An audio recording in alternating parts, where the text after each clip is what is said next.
How do I not interpret this circumstance with my son underneath the lens that I have in betrayal trauma? Right? Because she said, I'll come to him, tell him things, but I can tell that I'm just saying good words that I know I've learned to say, but I feel nothing in it. So that was really, to me, a normal thing that would happen, right? If you've been through some betrayal trauma, to then have something with your son, because often the moms are hyper aware and vigilant because they've seen the fallout of what's happened with their spouse. As we live through life, we get very familiar with our sensory systems, our hands, our body, our skin. When you have your eyes closed and you're searching through a drawer that you've used, and you can feel and you can tell what's in there, what's not there by what it feels like, or, there's a lot of things we rely on with our sensory systems. But if there's severe trauma, two things happen to the body, which are very parallel to what happens to the brain. One is some parts of what your hand or skin was before becomes hypersensitive, and another part becomes numb, and it can't feel anything. And so what you used to be able to rely on for tactile feedback is no longer a reliable source of feedback. So the smallest little touch causes me extra pain here, and I can poke this with a knife and I can't even feel it. It's numb, and you don't really get to pick which part has which effect.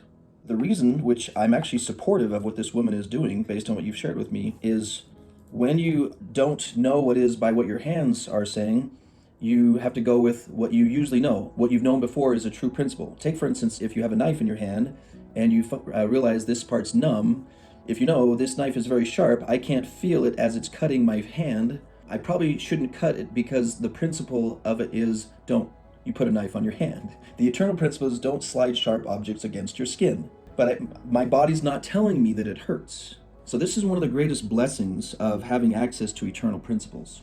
If I'm oversensitive or undersensitive, I don't have to question what I'm teaching, because I know what I'm teaching is accurate even if I can't feel it correctly. With her specifically, I would say, trust that which you trusted before you were traumatized. The stuff that you knew was true before you got hurt. If you're finding this video helpful or want to help us reach others in need, don't forget to like, comment, and subscribe, because it really supports our channel. Thank you. Accountability partners. My son, who's 24, is asking that I be his accountability partner. She wanted some thoughts on how to go about that in the best way. I had an experience several years ago. My daughter was in high school and she was preparing for a competition with her dance. Mom wasn't available, and so she was working on her solo, and she asked me to come with her. I enjoyed going over to watch her dance, and I was happy to film her. But we got about 15 minutes in, and then she came over to me and she says, okay, where do you think I can improve? And I'm all, wait, what? We got the competition about 2 weeks, you're supposed to give me feedback. And I'm all, what, how am I supposed to give you feedback? Like, I have no idea how to dance correctly. I don't know what your body should be doing. I'm watching my daughter do things I never knew a girl could do just with what you're doing already. All I'm over here is smiling, hurting my face, smiling, watching how cool this is, that you can spin and jump and twirl. And she got mad at me because, teenage girl, but she got mad because I wasn't being helpful. And I didn't even know I was supposed to be.